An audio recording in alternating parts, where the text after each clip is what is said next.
पर रामायण देखकर रावण मतलब अरविंद त्रिवेदी बहुत भावुक हुए। क्या? तुझे कैसे पता? हेलो ऐप से। देख, ये है हेलो ऐप। जैसे ही आप हेलो ऐप डाउनलोड करते हो, ऊपर सर्च बार में हेलो ट्रेंड्स मिलेगा, जिसमें सभी ट्रेंडिंग न्यूज, वीडियोस, आर्टिकल्स मिलेंगे। उससे आप डे टू डे इन्फॉर्मेशन से अपडेट रख सकते हैं। ये तो बहुत अच्छा ऐप है। मैं अभी डाउनलोड करके खुद को अपडेट करती हूँ।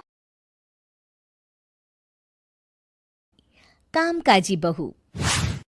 रवीना के 2 बच्चे थे। वो एक बड़ी कंपनी में काम करती थी।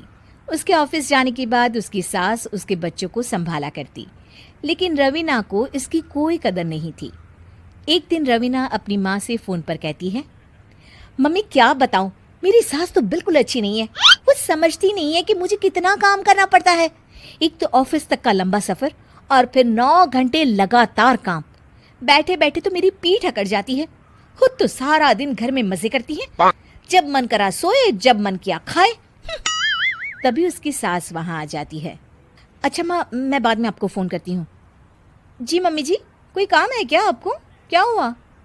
रवीना बहू, सारा दिन तो तू ऑफिस के मजे लेती है, लेकिन यहाँ ये बच्चे मुझे आराम भी नहीं करने देते।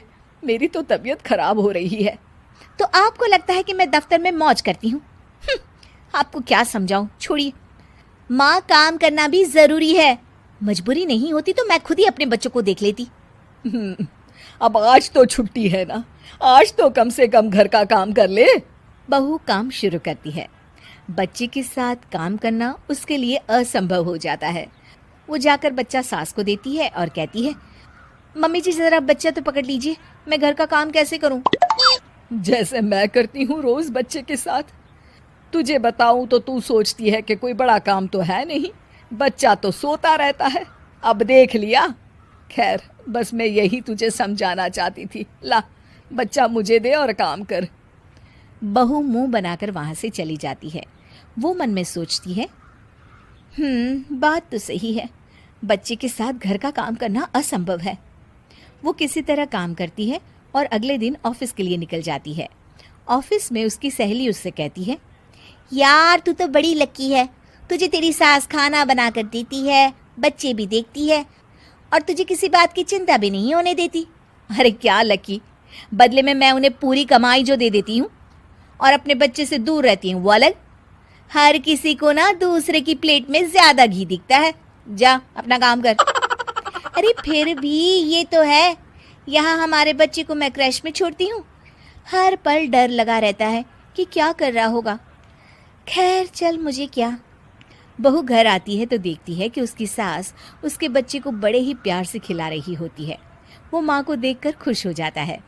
बहू मन में सोचती है कि बात तो सही है, सासू माँ सारा दिन काम करती है, मैं ऑफिस से आकर भी काम नहीं करती हूँ। वो सास के पास जाती है और कहती है, माँ जी थक गई आप? और क्या, सारा दिन चक्कर घीनी की तरह पूरे घर में घूमती रहती हूँ और अब उम्र भी नहीं रही। लेकिन चल, तू बता क्या हुआ, कुछ काम है क्या? बहू कुछ नहीं कहती, मुस्कुराकर वहां से चली जाती है। लेकिन अगले दिन सुबह सुबह बहू सास से पहले उठकर उन्हें चाय देती है। अरे आज सूरज कहाँ से उगा है, तू पहले उठ गई। चल अच्छा किया, मरने से पहले तेरे हाथ की चाय तो पी ली। चलो अब चलकर किचन में लगूं। माँ जी, आपको आज से काम करने की जरूरत नहीं है। काम करने की जरूरत नहीं है मतलब? क्या तू करेगी आज से सारा काम? इतने अच्छे तो हमारे नसीब नहीं है भाई। नहीं माँ जी, मैं नहीं करूँगी, ना ही आप करेंगी, बल्कि ये करेगी। तभी वहाँ एक काम वाली बाई आ जाती है। ये कौन है बहू? माँ जी, ये नौकरानी है और आज से सारा काम यही करेगी। मुझे माफ़ कर दीजिए माँ जी, मैं नहीं समझ पाई कि आप थक जाती हैं। आज से आप सिर्फ आराम करिए और मुन्ने के साथ खेलिए। और सास बहू बच्चे के साथ खेलने लग जाते हैं।